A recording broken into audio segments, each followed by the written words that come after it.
बच्चों पिछली वीडियो में अभी तक हमने सीखा कैपिटल, सी से कैपिटल, सी से क्रेडिट, सी से कैपिटल, सी से क्रेडिट।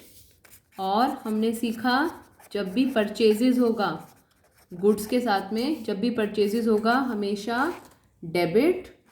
और याद रखिए जब भी सेल्स होगा गुड्स के साथ में, जब भी हम माल को बेचेंगे वो हमेशा क्रेडिट होगा, क्योंकि परचेजेस एक्सपेंस है और सेल्स हमारी इनकम है।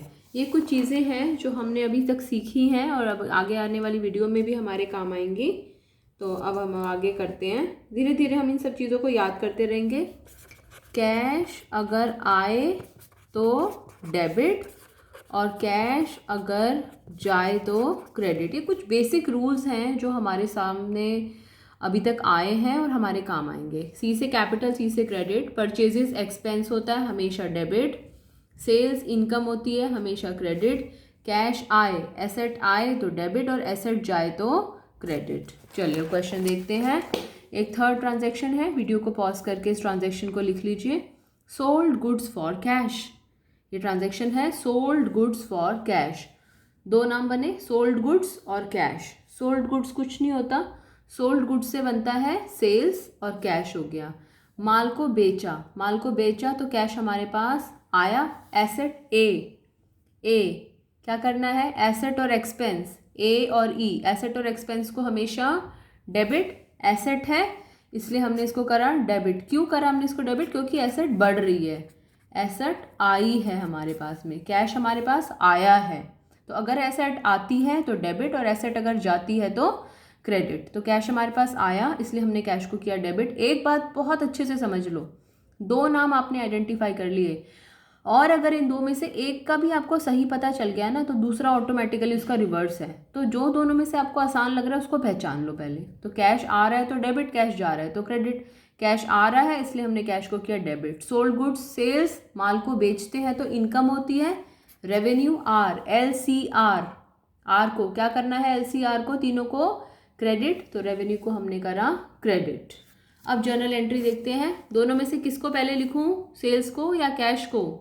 डेबिट वाले को। कौन है डेबिट वाला? कैश। जर्नल एंट्री हो जाएगी कैश अकाउंट डेबिट। अभी मैंने आपको प्रॉपर फॉर्मेट नहीं बताया है इसका, क्योंकि अभी हमारा ऑब्जेक्टिव है पहले जर्नल एंट्री सीख लें हम। कैश अकाउंट डेबिट, फिर यहाँ पर थोड़ी जगह छोड़कर जहाँ पर पहला अक्षर खत्म हो गया वहाँ पर टू, डेबिट कौन होएगा, टू सेल्स अकाउंट।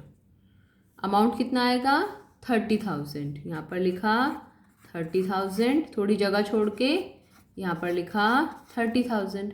अब आपकी और हमारी समझ में तो आ जाएगा, लेकिन आम आदमी को समझाने के लिए क्या देंगे हम यहाँ पर, नरेशन। क्या नरेशन होएगी, सोल्ड, जो ऊपर लिखा हुआ है उसमें से छोटे से छोटा, goods for cash.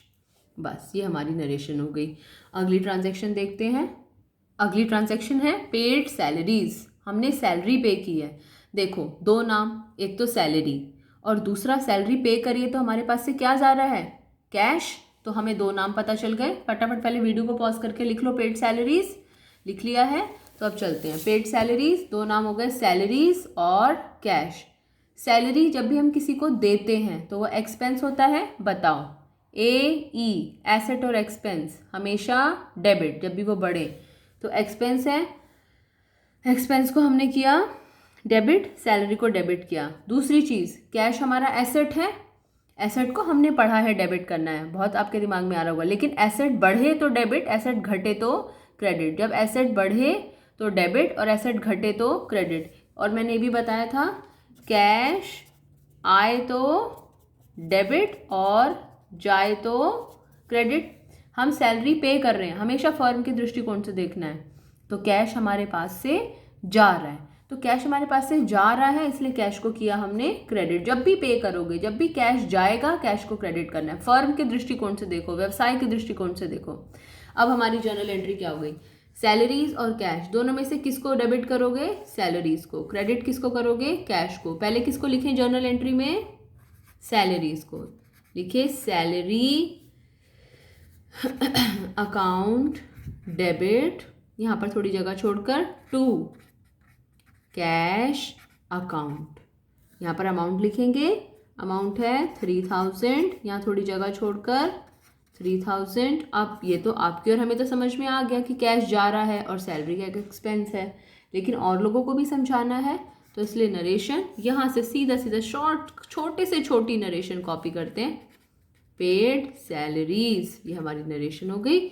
Journal entry complete. ऐसी अगर रेंट हो, पेड रेंट हो तो rent account debit to cash, paid commission हो commission account debit to cash, interest हो तो interest account debit to cash. तो कुछ भी पे कर रहे हो तो हम उसको वो लिख के टू कैश लिख सकते हैं। चलो अगली ट्रांजैक्शन देखते हैं। ये आज की आखिरी transaction, furniture purchased for cash. हमने फर्नीचर खरीदा फॉर कैश।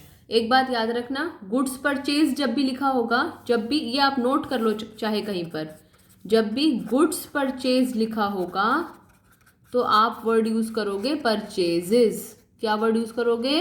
परचेजेस, और उसको एक्सपेंस माना जाएगा। और जब भी कोई एसेट परचेज लिखा होगा, कोई एसेट परचेज लिखा हुआ है, तो वहां पर आप उस एसेट का नाम लिखोगे और अपना नियम बनाओगे। एसेट आए तो डेबिट और एसेट जाए तो क्रेडिट। लिख लो चाहे इस बात को। गुड्स परचेज्ड होगा तो परचेजेस का नाम आएगा, गुड्स के अलावा कोई और एसेट है तो उस एसेट का नाम आएगा। यही सिचुएशन सेल्स के साथ है। गुड्स सोल्ड होगा तो सेल्स, और एसेट सोल्ड होगा तो उस एसेट का नाम आएगा। चलो अपना यहाँ पर देखते हैं। फर्नीचर परचेज फॉर कैश, दो नाम हो गए, फर्नीचर और कैश। फर्नीचर भी एसेट, कैश भी एसेट। हमने क्या पढ़ा है? एसेट आए तो डेबिट और एक्सपेंस बढ़े तो डेबिट। एसेट और एक्सपेंस को डेबिट करते हैं। फर्नीचर आ रहा है और कैश हमारे पास से जा रहा है। फर्नीचर आए तो डेबिट, कैश जाए तो क्रेडिट। अब इसको लिखेंगे कैसे? फर्नीचर अकाउंट डेबिट, और फर्नीचर के नीचे टू कैश अकाउंट। क्रेडिट, यहाँ पर क्रेडिट नहीं लिखते, याद रखना। अमाउंट हो गया हमारा 10,000, यहाँ थोड़ी जगह छोड़कर 10,000। आम आदमी को भी बताना है तो हमने लिखा फर्नीचर परचेस्ड। कहानी खत्म। ये हमारी ट्रांजैक्शन है। एक क्वेश्चन मैं आपके साथ में डिस्कस करूंगी अगली वीडियो में, जिसको कि आपने मुझे करके जल्दी से जल्दी भेजना है, ठीक है।